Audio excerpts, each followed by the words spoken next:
Muy bien, ¿qué tal? Seguimos con Capernaum, la ciudad de Jesús, donde comienza su ministerio, comienzan muchas cosas muy importantes y ya estamos en la sesión número 6. Jesús llama a Mateo. Eh, Mateo es el que escribe el primer evangelio que tenemos ahí en el Nuevo Testamento y dice así, ¿cómo se encontró Jesús con Mateo? Pasando Jesús de allí, estamos hablando, estaba en Capernaum, vio un hombre llamado Mateo, que estaba sentado al banco de los tributos públicos, y le dijo, sígueme, y se levantó y le siguió. Esto se llamaba publicani, porque los tributos públicos son impuestos, digamos. Y aconteció que estando él sentado a la mesa en la casa, Mateo hace una fiesta con todos sus colegas, y los invita a ellos. Y él sentado a la mesa en la casa, he aquí que muchos publicanos y pecadores que habían venido se sentaron juntamente a la mesa con Jesús y sus discípulos. Aquí tenemos otra vez una casa que está abierta una vez que conoce a Jesús. Cuando vieron esto los fariseos, dijeron a los discípulos, que los discípulos se ve que estaban también afuera, no tenían mucha ganas de entrar. ¿Por qué come vuestro maestro con los publicanos y pecadores? Y ellos, no sé, qué sé yo, el maestro. Entonces al oír esto Jesús le dijo, los mira así de costado, ¿no? Los sanos no tienen necesidad de médicos, sino los enfermos. Chao, listo. No, no más, que pase el que sigue. Id pues y aprended lo que significa misericordia quiero y no sacrificio. Qué bueno que es esto, ¿no? Muy bueno. Porque no he venido a llamar a justos, sino a pecadores al arrepentimiento. Ninguna alusión personal con respecto a ellos, porque ellos eran santos, eran muy buenos ellos eran justos. Pero Jesús quiere cambiar gente en serio, ¿tá? Gente que se da cuenta que no está haciendo las cosas bien. El impuesto en el Imperio Romano. Aquí conviene entonces aclarar dos o tres cositas con respecto a esto. Me puse a leer un poco este tema. Tenemos un hijo que es contador, perdón, es economista, Manchester en realidad. Así que un poco también me interesan estas cosas. Impuestos en el Imperio Romano. En los inicios de la República Romana, los impuestos se calculaban en base a una simple evaluación de la riqueza y propiedad. Se tomaba el 1% durante tiempos de paz, ¿sí? Pero podía subir al 3%, el valor de la propiedad y lo que vimos antes, en épocas de guerra.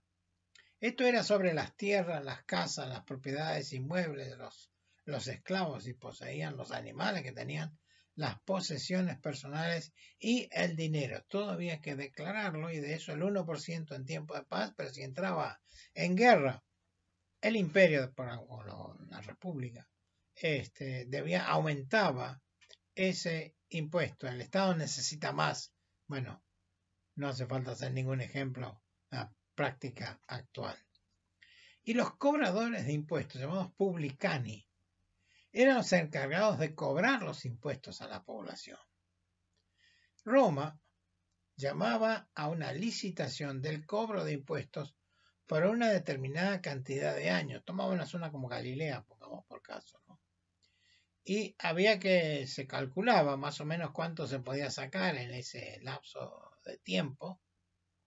Los publicanos hacían sus ofertas y adelantaban el pago de impuestos.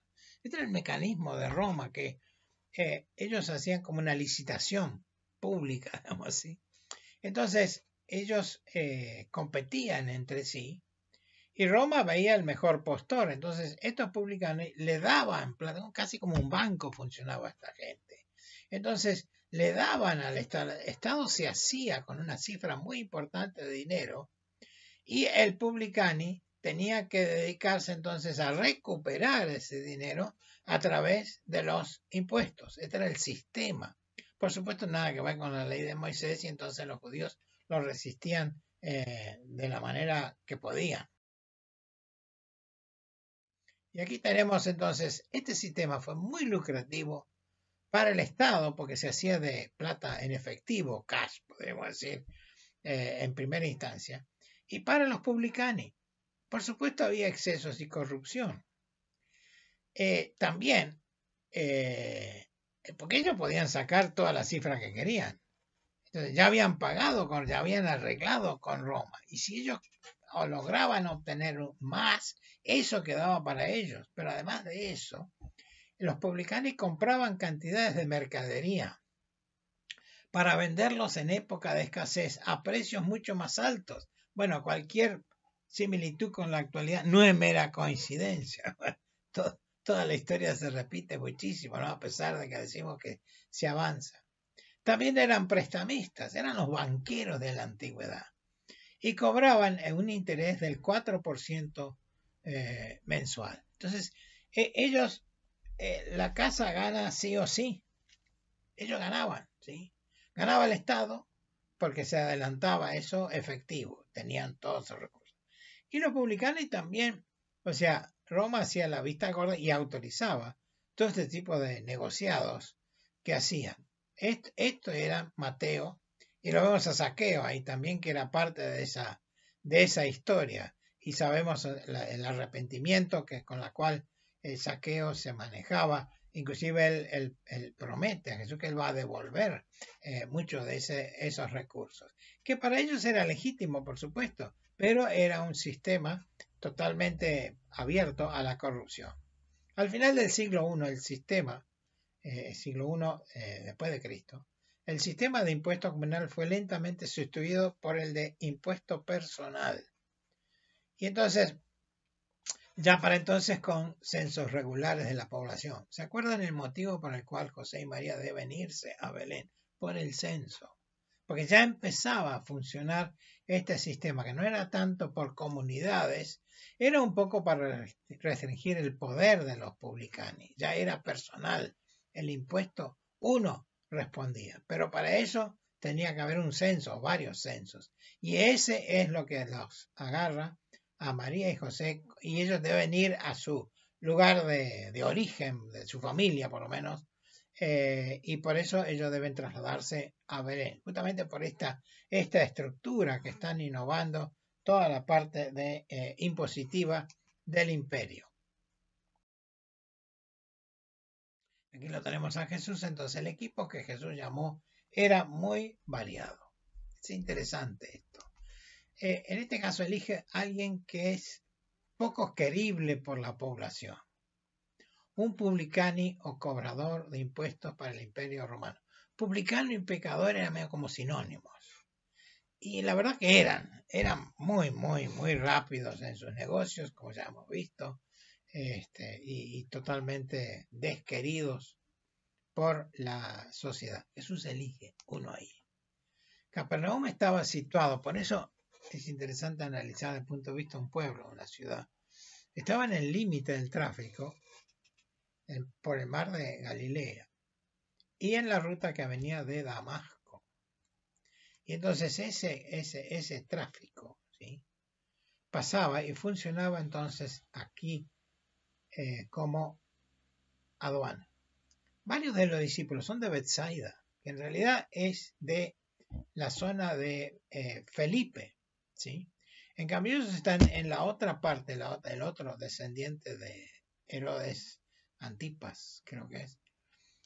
Y si bien ellos vivían en Bethsaida, que es muy cerca ahí, si ellos pescaban ahí y cruzaban acá, porque obviamente Galilea tenía mucho mejor organizado el comercio, hubieran tenido que pagar muchos impuestos en sus pescados. Entonces se trasladan aparentemente a Capernaum para que entonces directamente pescan ahí. Perfecto, eso es lo que va directamente a Roma. Por eso todo este trámite o tráfico, si se quiere, es muy importante. Por eso la importancia de Mateo o Leví, como también lo llaman las escrituras.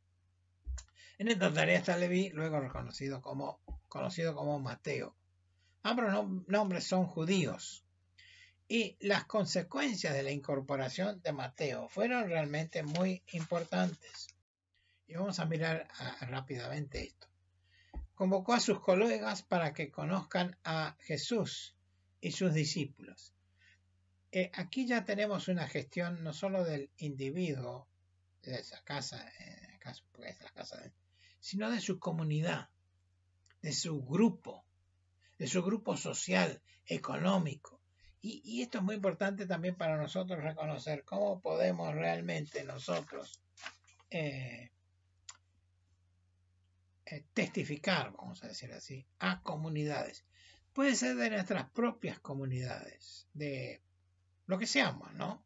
Si somos choferes, si somos médicos, si somos ayudantes de lo que sea, empleadas, no importa, pero pertenecemos a comunidades y eso nos identifica mucho a cada uno de nosotros. Y entonces, esto es lo que hace Mateo, a eso voy, ¿no? Y este ejemplo es muy lindo para nosotros tener presente. Y Mateo será el autor del Evangelio que lleva su nombre, el cual tiene características bastante particulares. Sabía griego, arameo y hebreo. Vamos todavía, o sea, un trilingüe podríamos decir, por su capacitación, estaba capacitado, había sido formado para eso, su manejo de la economía, pero también su manejo de las palabras, porque como zona fronteriza, vamos a decir, tenía que lidiar con distintos idiomas. Conocía bien el judaísmo, estaba inmerso en eso, si bien respondía a Roma económicamente, conocía bien el judaísmo y su evangelio tiene esa característica.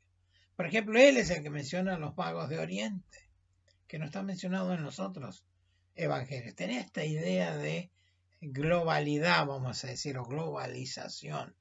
Y se entera de esto, por supuesto, y lo inscribe con todo lujo de detalles. Entonces sabemos la historia de la visita de los magos de Oriente. Anuncia a los judíos que Jesús es el Mesías. ¿Sí? Él enfatiza mucho este aspecto de Jesús, el Mesías, el que iba a venir, el prometido, el Crestos, el Cristo. La palabra Crestos o Cristo es Mesías, pero en griego. Estaba entrenado en tomas, si quieren, en tomar notas taquigráficas, o sea, era rápido para copiar ideas. De ahí que podemos tener los discursos, por ejemplo, de Jesús, porque tenía esa habilidad de escribir cosas que después no tenía que recurrir tanto a la memoria, sino realmente saber los discursos. Y así que es el Evangelio de los discursos. Algo así es Lucas también. Lucas, que tendría medio que las mismas cualidades, era médico, pero tendría todas un poquito estas que ya hemos visto, y él también transcribe a veces palabra por palabra casi muchos de los discursos de Pablo, por ejemplo, del apóstol Pablo. Así que realmente una persona especial. Y por supuesto es el que más describe en detalle las monedas mencionadas en los eventos, lo cual le da más credibilidad a la narración, porque él incorpora ciertos detalles que a los otros se les escapa, pues no están en eso. Es la temática de ellos. Y solo mirar para adelante es la conclusión que vamos a hacer de esta charla. Nuevamente aquí vemos una capacitación puesta enteramente al servicio de Dios. Y una cosita que descubrí ahora, nunca volvió a su banco de cobro de impuestos. Fíjense que Pedro y algunos de los otros volvieron a la pesca. Después lo dejaron definitivamente, pero este nunca volvió. Se fue para adelante siempre. Qué bueno que es esto, ¿no? Lo dejó y lo dejó. Y reunió a sus colegas. Jesús les habló más a los fariseos casi, pero se demostró así. Y después él sigue. Mateo sigue. Es mártir después. Es un discípulo, es un apóstol, es un mártir, ¿sí? Todo comenzó con ese día en el cual Jesús pasa frente a su mesa de trabajo. Cada uno de nosotros tiene una capacitación, la que sea. Algo sabemos hacer, ¿sí? Algo sabemos hacer. Eso es poco que sabemos hacer. Es un poco como Moisés, que que frente al Mar Rojo le implora a Dios, ¿y qué vamos a hacer? Entonces Dios lo que le dice es, ¿qué tienes en tu mano? Y tengo este bastón, este palo, que yo me muevo con esto, no tengo otra cosa. Bien, extiende esa sobre el mar se abrió. Entonces hoy Jesús, el Cristo, el Mesías, el Cristos, el Señor Jesucristo, hoy te pregunta, ¿qué tienes en tu mano? Con eso basta. Podemos hacer un montón de cosas. Entonces nuestra capacitación secular está puesta al servicio de Dios. No hay mejor cosa que esa. Poner todo a los pies del Señor y Él hará. Que Dios les bendiga muy ricamente.